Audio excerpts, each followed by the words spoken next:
pada kesempatan ini saya mau membagikan kebenaran yang luar biasa, tetapi akan sangat dipandang sebagai subjektif saudaranya. Tapi nggak apa-apa. Ketika seseorang belum dewasa rohani, suasana doanya sangat dipengaruhi oleh individu. Dipengaruhi oleh diri kita masing-masing waktu kita belum dewasa. Suasana doa itu. Kalau kita sedang dalam suasana yang mood, biasanya karena punya persoalan, punya beban, ya, itu doanya lebih terasa indah, ya saudaraku. Terasa ada urapan, begitu istilah yang sering kita dengar, saudaraku. Jadi, fluktuasi suasana doa itu sangat dipengaruhi perasaan kita sendiri. Ya. Tetapi ketika kita sudah mulai dianggap dewasa, di mana ketika kita makin dewasa, kita juga semakin matang di dalam perasaan dan pikiran, ya, dalam berdoa, ya, makin matang, kita makin stabil, saudara. Ya.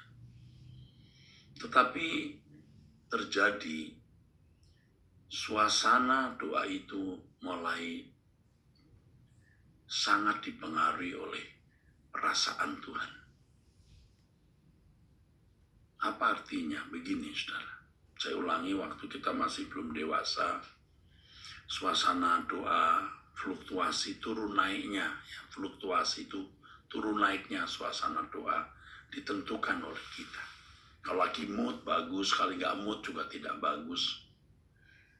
Tapi ketika kita makin dewasa, kita makin stabil punya perasaan kita makin stabil dalam doa. Tetapi terjadi di mana fluktuasi suasana doa ditentukan atau mulai ditentukan oleh perasaan Allah. Jadi kalau kita tidak hidup benar, tidak hidup bersih, itu kita rasa suasana doa kita tidak nyaman. Kalau dulu memang kita yang belum dewasa, mood kita yang menentukan suasana itu. Tapi makin dewasa, mood kita makin stabil, ya, karena kita makin matang. Tetapi terjadi suasana doa itu, ya, diperankan, ditentukan oleh perasaan Allah. Dan kita rasa itu, saudara. Kalau kita dalam hidup sehari-hari sibuk sendiri, melakukan hal-hal yang Tuhan tidak berkenan atau hal-hal yang tidak membuat Tuhan nyaman saja, kita bisa merasakan suasana doa yang hambar. Ada yang salah ini. Dan pada waktu kita memeriksa diri, kita pasti menemukan ada sesuatu yang salah. Untuk tingkat tertentu, artinya yang sudah dewasa, sudah tua, ia dituntut tidak boleh bicara apa yang dia tidak boleh ucapkan.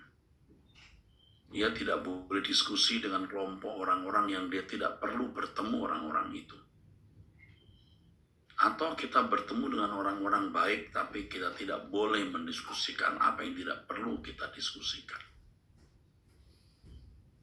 Sampai akhirnya nanti kita tidak perlu melihat apa yang kita tidak boleh lihat. Sampai tingkat kita tidak boleh makan apa yang tidak perlu kita makan. Kehidupan yang terbelenggu oleh Tuhan ini, karena memang kita ini telah dibeli dengan harga yang lunas dibayar, kita milik Tuhan. Segala sesuatu yang kita lakukan, seperti yang dikatakan dalam firman Tuhan, baik makan atau minum, atau melakukan sesuatu hal, lakukan semua itu untuk kemuliaan Allah. Jika tidak, maka yang terjadi, saudaraku sekalian, kita akan merasakan satu kekosongan, kehampaan, ya, ada yang salah di dalam hidup kita, dan itu terasa sekali, saudara, sangat terasa. Ya. Kita akan merasakan suasana yang tidak nyaman di dalam batin atau jiwa kita pada waktu kita berdoa. Kok bisa ya Pak? Bisa. Sangat mungkin. Ya, sangat mungkin. Itu yang terjadi dalam kehidupan kita, saudara. Ya, kalau hidup kita tidak benar-benar menyenangkan Tuhan setiap saat, itu waktu doa baru kita merasa.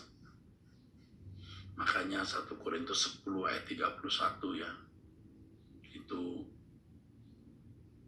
harus kita kenakan dalam hidup.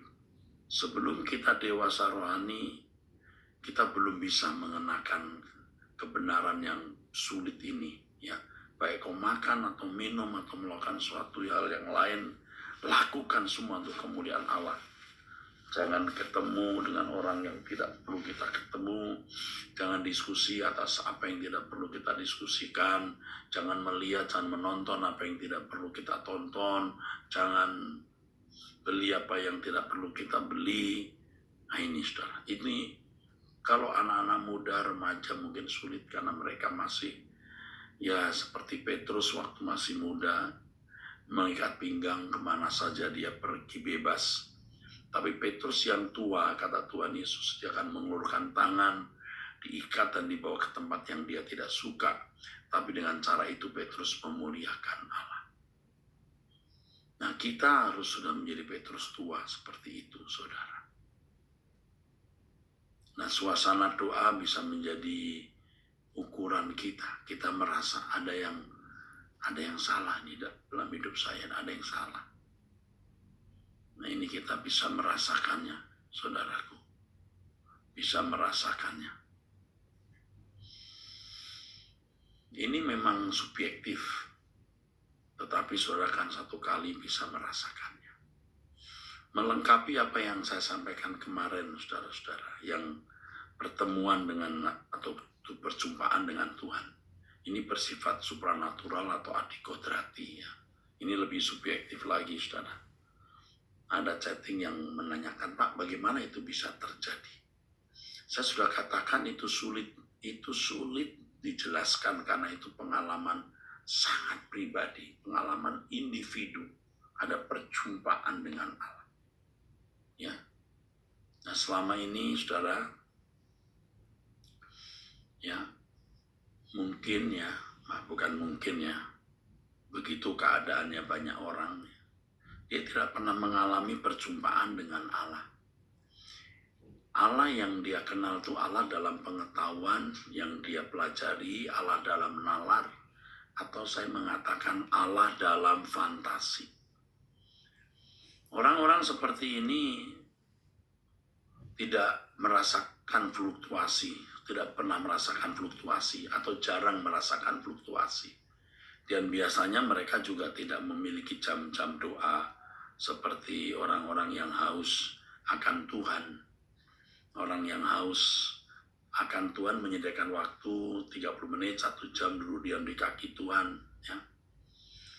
Dan itu dia akan merasakan fluktuasi tersebut. Waktu masih muda tergantung moodnya. Tapi ketika mulai dewasa rohani tergantung perasaan Allah. Kalau hidupnya tidak berjalan di jalan kebenaran dan kesucian Tuhan, setiap saat dia akan merasakan sesuatu yang kurang dalam suasana doa tersebut. Tetapi kalau orang tidak memiliki kehausan akan Allah, Allah itu hanya difantasikan, dan biasanya, maksud saya banyak teolog begitu, karena merasa sudah punya pengetahuan tentang Allah. Dia doanya flat saja, saudara. Mau kapan saja berdoa, itu suasana moodnya ya sama saja. Ya karena dia semuanya kamuflase, imitasi, pseudo, palsu, saudara. Ya itu tetap sama saja suasananya. Sama saja. Kalau dia berdoa, ya Bapa kami di surga, kami berdoa, dan seterusnya. Itu semua berangkat dari perasaannya sendiri. Dia berangkat dari perasaannya sendiri. ya tetap aja stagnan begitu saja, saudara. Dia tidak akan bisa mengerti hadirat Allah bagaimana, dia tidak akan mengerti. Dan Allah juga tidak mau berurusan dengan orang-orang seperti itu. Dia boleh berbicara tentang Tuhan, tapi pasti tidak menghormati Tuhan. Dia mau buat apa, dia buat. Dan semua itu ada dasar atau alasannya menurut dia. Menurut mereka maksud saya. Contohnya kalau saudara membaca media sosial bagaimana orang yang ngaku pendeta, teolog, coba lihat bagaimana perkataan-perkataan yang bengis, yang tidak peduli perasaan orang lain, yang tidak peduli nama baik orang lain. Coba betapa tidak pantasnya itu. Ya, anak dunia saja kadang tidak melakukan hal itu. Ini orang Kristen, ini pendeta, ini dokter. Bayangkan, saudara. Saya tidak menunjukkan ini kepada siapa, tapi artinya fakta ini ada. Ini menunjukkan bahwa memang mereka tidak mengalami hadirat Tuhan, tidak mengerti fluktuasi suasana itu.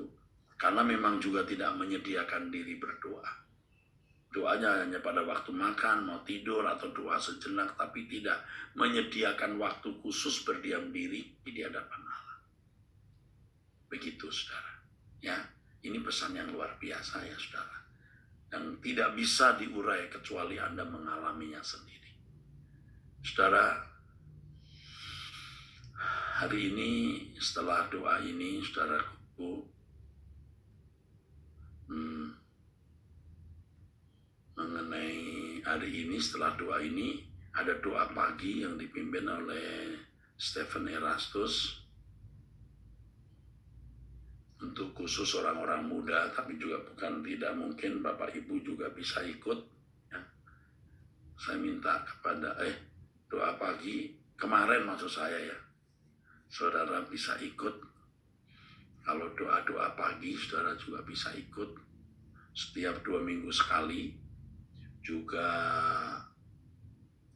hari Selasa malam 2 minggu sekali juga ada doa untuk orang-orang muda, saudara.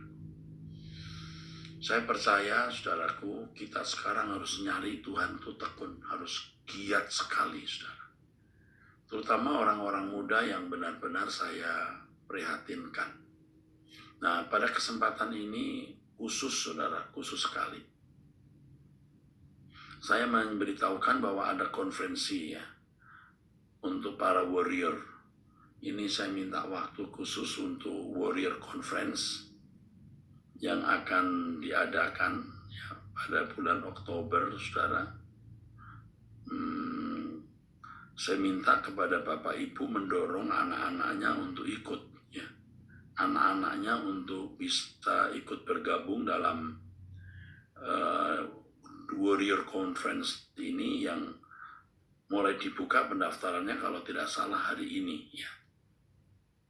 Untuk pendaftaran Warrior Conference sudah bisa start hari Minggu ini ya di www.truth.event buat dimunculkannya. Doa pagi tolong kepada ini siapa namanya, saudara Paulina, ditulis www.truth.event.conference.warcon 2021 supaya Bapak Ibu mendaftarkan anak-anak Bapak Ibu ke ini, ke Warrior Conference ini. Kita khawatir sekali anak-anak muda kita tuh, saudara, rusak ya. Dunia milenial ini berat sekali, saudara. Ya. Jadi nanti hari Minggu, ini hari Minggu maksud saya, hari Minggu ini maksud saya saudara ikut doa. Maksud saya ikut doa pagi, nanti jam 11 kebaktian umum yang pertama, lalu kebaktian umum kedua jam 5 sore. Tentu bagi Bapak Ibu yang punya gereja atau pelayan Tuhan atau hamba Tuhan ya, berbaktilah di gereja masing-masing. Jemaat yang ikut doa, tidak semua dari GSKI Rehoboth, saudara juga kebaktian masing-masing di gereja di mana saudara berbakti. Dan nanti akan kami umumkan alamat untuk Warrior Conference karena ini penting sekali. Saya minta sekali lagi ibu-ibu, bapak-bapak mendorong anaknya untuk ikut Warrior Conference. Oke, saya kira itu yang saya bisa sampaikan. Sudah jam 6. Mari kita tutup dalam doa. Bapa, terima kasih untuk anugerah-Mu, kesempatan di hadapan Bapa saat ini dan firman-Mu yang luar biasa. Luar biasa, Bapak.